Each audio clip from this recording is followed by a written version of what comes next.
Assalamualaikum warahmatullahi wabarakatuh. Saya Zulma Wanisana. Di sini akan menyampaikan materi mengenai pengantar ilmu alamiah dasar dan ilmu sosial dasar. Apa sih artinya? Let's check this video. Sudah tahu apa itu pengantar ilmu alamiah dasar? Ilmu alamiah dasar atau IAD adalah mata kuliah yang membahas prinsip dasar ilmu pengetahuan alam seperti fisika, kimia, dan biologi. Dengan tujuan utamanya adalah memberikan pemahaman dasar tentang fenomena alam dan konsep-konsep ilmiah yang mendasari berbagai disiplin ilmu. Untuk selanjutnya ada pengantar ilmu alamiah dasar dalam Islam.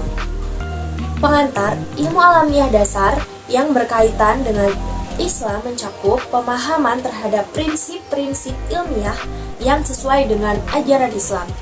Misalnya, dalam ilmu fisika, pemahaman terhadap hukum-hukum alam dianggap sebagai manifestasi dari kekuasaan Allah.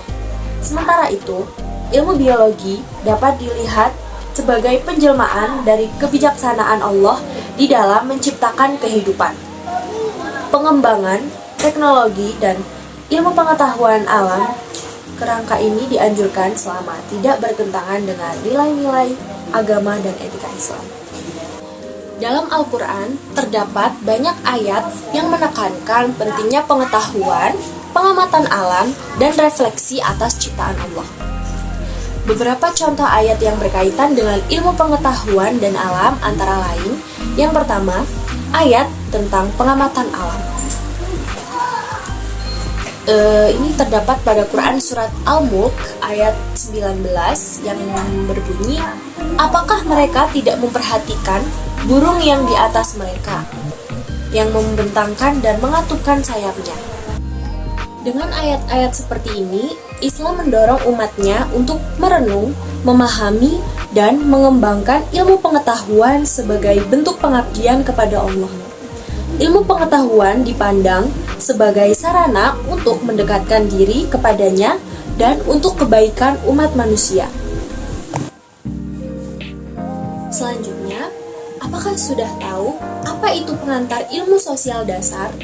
Pengantar ilmu sosial dasar atau PISD merupakan mata kuliah yang memperkenalkan konsep-konsep dasar dalam ilmu sosial. Ini melibatkan pemahaman mengenai struktur masyarakat, proses sosial, dan berbagai teori yang membantu menjelaskan pola-pola perilaku dalam konteks sosial.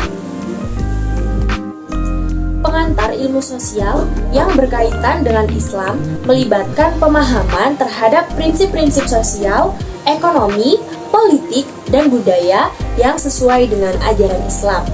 Beberapa aspek yang relevan diantaranya, yang pertama, prinsip keadilan sosial.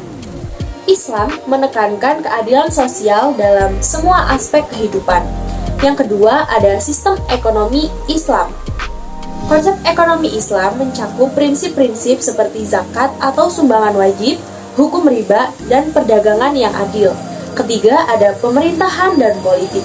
Islam memberikan pedoman terkait dengan tata kelola pemerintahan yang adil dan partisipasi aktif dalam urusan politik. Jadi, pengantar ilmu sosial dalam konteks Islam menunjukkan bahwa aspek-aspek ini tidak hanya berlaku pada dimensi ritual atau ibadah semata, tetapi juga meresap ke dalam aspek-aspek kehidupan sosial untuk menciptakan masyarakat yang seimbang dan adil sesuai dengan ajaran Islam.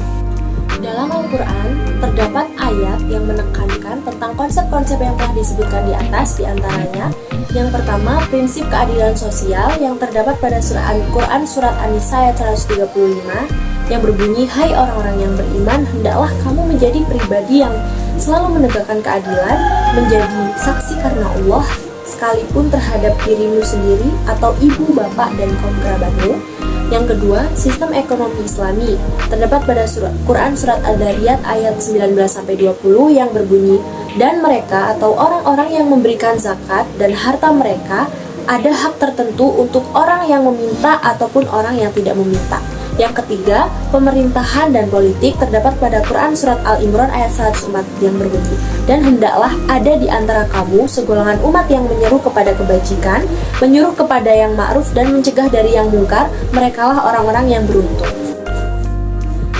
Ayat-ayat tersebut memberikan dasar bagi konsep-konsep sosial, ekonomi, politik, dan budaya dalam Islam. Interpretasi lebih lanjut dapat diperoleh melalui konteks ayat dan hadis yang lebih luas, serta pemahaman ulama.